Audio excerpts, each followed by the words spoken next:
There's something most men over 50 feel but rarely talk about. It's not the wrinkles, not the graying hair, not even the slowing metabolism. It's the quiet, invisible, slow death of intimacy. You start noticing it one day, not all at once, but in fragments. You reach for her hand and she pulls away, not because she doesn't love you, but because the spark you once shared is now buried under years of routine, frustration, and silence. You try to initiate something one night, but she says she's tired, and honestly you're relieved because deep down you're afraid of rejection or worse off not being able to perform. No one warned you about this. No one told you that the most powerful enemy to a man's vitality isn't age, it's disconnection. But what if that's not the end? What if the next chapter of your life sexually, emotionally, even spiritually could be better than anything you experienced in your 20s or 30s? Not by chasing youth, but by finally understanding what true intimacy means. This isn't just about sex. It's about reclaiming a part of yourself you didn't even know you had lost. Let's begin. Number 1. The myth of aging and the power of sexuality. They told you aging was a decline. That after a certain number of birthdays, passion fades, energy drops, and intimacy becomes a memory. But let me ask you something. Who told you that, and more importantly, were they right? The truth is, many men unconsciously buy into the myth that life after 50 is supposed to slow down. They start dressing older, thinking older, and worst of all, loving like they're already defeated. But here's what science and experience actually shows: sexual energy doesn't disappear with age. It transforms. It becomes deeper, more connected, and far more meaningful. Men in their 50s and 60s who maintain a healthy sex life often have lower stress levels, better sleep, improved immune function, and even a longer lifespan. But it's not about performance, it's about presence. When you stop trying to prove yourself and start trying to feel again, everything changes. Your touch becomes warmer.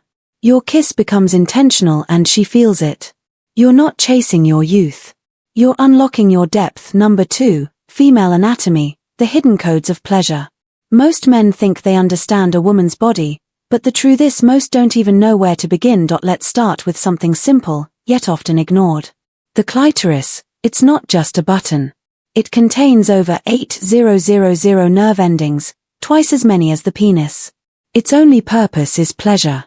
Nor reproductive function, just ecstasy. And yet, many men bypass it entirely, rushing, assuming, missing the magic. Here's something else most men don't realize. Every woman's pleasure map is different. Some respond to gentle pressure near the neck, others toe whispers, some to slow, intentional breathing against their ear. This isn't about technique. It's about attention. When you learn to read her body like a sacred language, she opens up in ways you've never seen before. And no, you don't need to be young to do this. You just need to be present, curious, willing to explore without ego. The older you get, the more patient you become. And in the world of female pleasure, patience isn't just a virtue, it's power. Number 3. Sex and the immune system. What nobody told you. You've probably heard that sex is good for your health. But have you ever wondered how good it actually is? Let's talk science for a moment. Regular sex, especially in emotionally connected relationships, has been shown to boost immune system function, reduce inflammation, and lower the risk of heart disease, stroke, and even certain cancers. Some studies suggest that men who have sex at least once a week are significantly more likely to live past 80. Not because of the act itself, but because of what it does to the body: lower cortisol levels, balanced testosterone, increased circulation, all of which contribute to mental clarity, emotional stability, and physical vitality. Even more fascinating, sex can actually improve sperm quality by reducing DNA damage. It's your body's way of saying stay alive, stay fertile, stay connected. You see, nature designs sex not just for reproduction, but for regeneration. It's not just pleasure, it's a prescription, a natural therapy that doesn't come in a bottle, but in closeness, warmth, and touch. And yet, most men don't use it because they don't know it. Number 4. Masturbation, solo sex, deep healing. Let's strip away the shame for a second, because the truth is masturbation isn't a dirty secret. It's our vital form of self-awareness, especially for men over 50. As your body changes, so do your needs, your sensations, your rhythms. And solo sex becomes more than release. It becomes a way to reconnect with yourself. No pressure to perform, no one to impress, just you, your breath, and your body. Studies have shown that masturbation can reduce anxiety, improve sleep, and even boost self-confidence. Why? Because when you explore your own body without judgment, you start to own it again. You begin to notice what feels good. What doesn't? You become more in tune with your sensitivity, your pace, your boundaries. And that awareness doesn't stay in the bedroom. It spills over into your relationships, making you a better lover, a more patient partner, a more grounded man. It's not about escaping loneliness. It's about mastering intimacy with yourself so that when you do share yourself with someone else, it's from a place of strength, not desperation. Number 5, oxytocin and emotional intimacy after 50. There's reason why some couples still hold hands after decades. And it's not just habit, it's chemistry. Oxytocin, often called the love hormone, is released through touch, eye contact, and especially during sex. It's what makes you feel bonded, relaxed, safe. And for women, it's the gateway to desire. Here's the thing most men overlook. If she doesn't feel emotionally connected, her body won't respond. No matter how much you try to arouse her physically, her mind has to say yes before her body ever will. Oxytocin builds slowly through tenderness, through presence. It's in the way you brush her hair from her face, the way you sit beside her without looking at your phone. The way you listen, really listen. And after 50, when emotional depth matters more than performance, oxytocin becomes your greatest ally. It turns ordinary moments into sacred ones. It's not about chasing passion. It's about cultivating it drop with intention. If you want to touch her body, start by touching her heart. Because at this stage of life, the heart is the real erogenous zone. Number 6, female orgasm, the unspoken struggle. Here's something most men never learn because no one ever told them. Most women don't orgasm from penetration alone. In fact, only about 18% do. The rest, they need more. More time, more attention, more emotional safety. And yet, many men still measure their success in bed by how long they last or how deep they go. Chasing performance while completely missing presence. The truth is, for a woman, orgasm is not a destination. It's a process. Her mind has to soften. Her body has to trust. Her nervous system has to feel safe enough to let go. And for many women, especially those in long-term relationships, that safety comes not from novelty, but from feeling seen, heard, held. That's why shallow stimulation, gentle rhythm, and emotional foreplay matter so much more than technique. Because when she feels emotionally honored, her body opens. Boothery's The Silent Tragedy.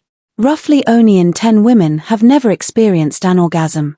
Not because they can't, but because no one ever slowed down long enough to learn how.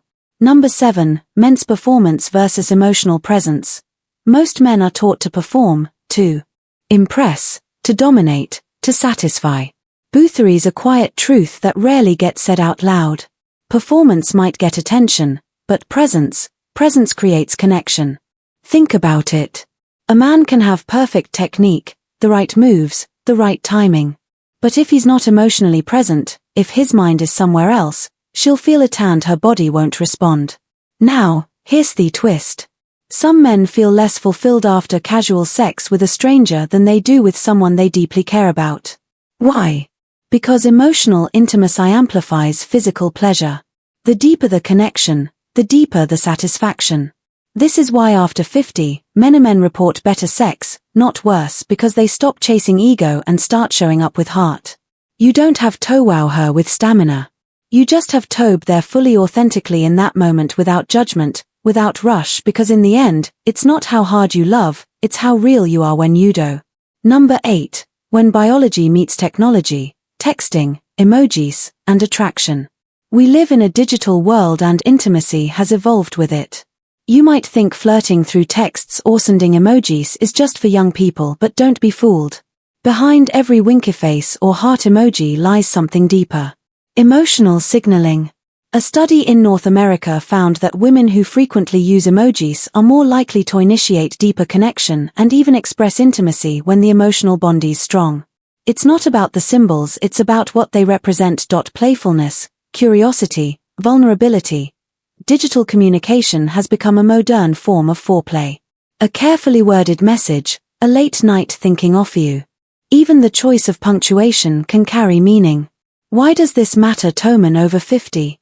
Because understanding how women connect emotionally, even through a screen, makes you more attuned. And that awareness builds trust. You don't need to be a texting expert. You just need to be intentional.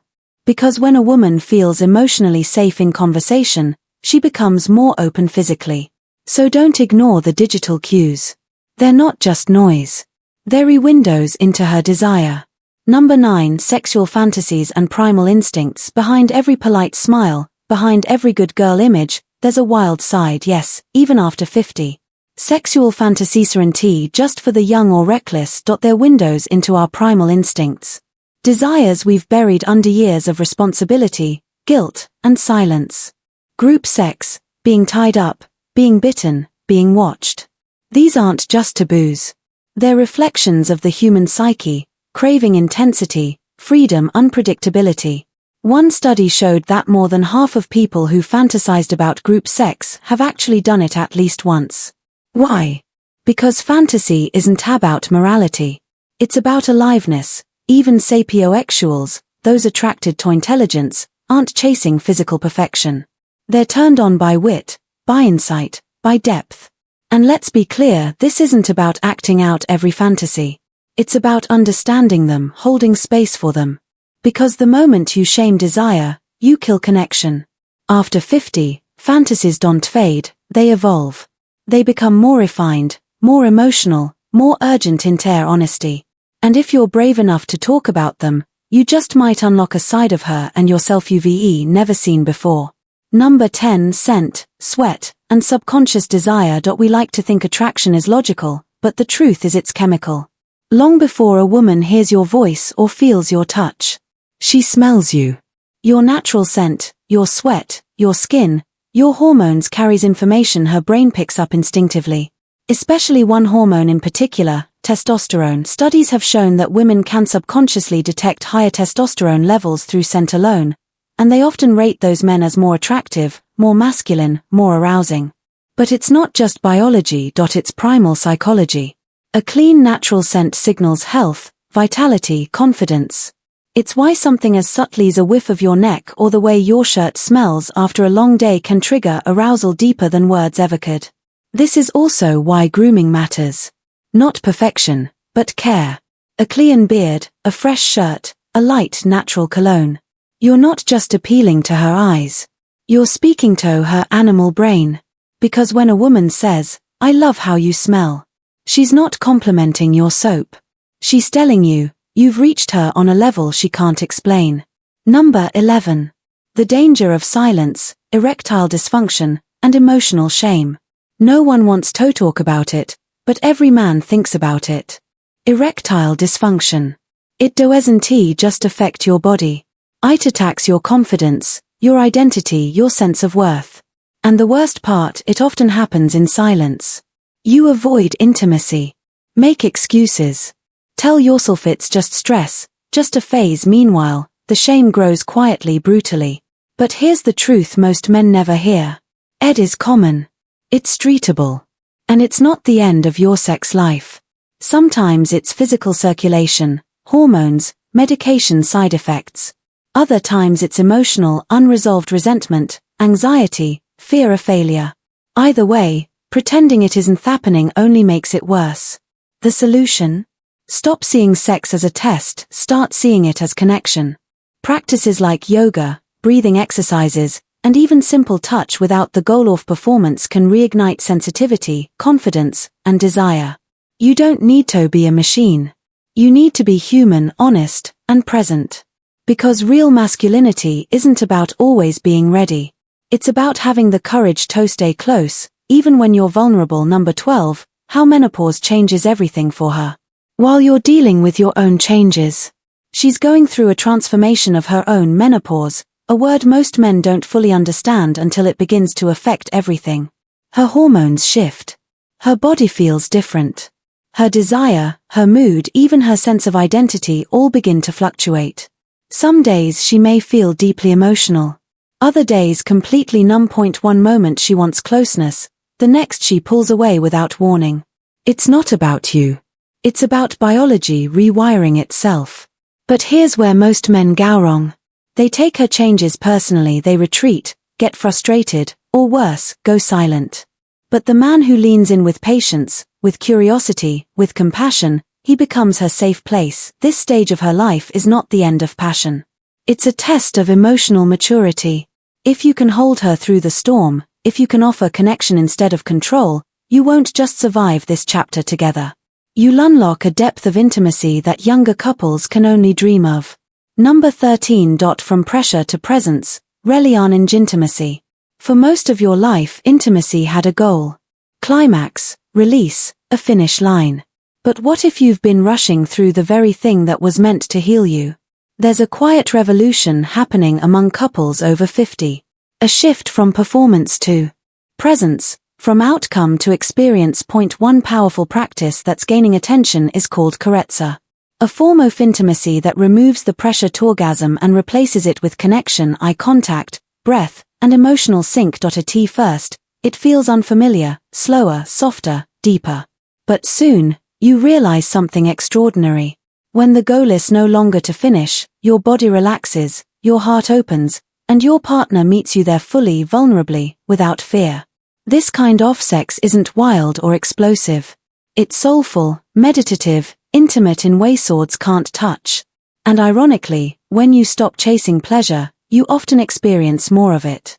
Because the most powerful intimacy doesn't come from pushing harder. It comes from being fully present, not doing more, but feeling deeper. Intimacy is not over. It's just different. Here's the truth most men don't realize until it's almost too late. Intimacy doesn't die with age. It evolves. It stops being about urgency and starts being about presence. It stops being about proving and starts being about feeling. At 50, you have something most younger men don't: wisdom, patience, depth, and when you bring those into the bedroom, not just your body, but your whole self. That's when true connection begins. The world may worship youth, but real intimacy isn't found in tight skin or fast hearts. It's found in slow moments, long stares, gentle touches that say, I see you. I choose you still. So, if you've been feeling like it's too late, it's not. It's never too late to relearn how to love, how to touch, how to matter in Somioni's life deeply, because the greatest passion of your life might still be ahead of you. Not by chasing what you were, but by embracing who you've become.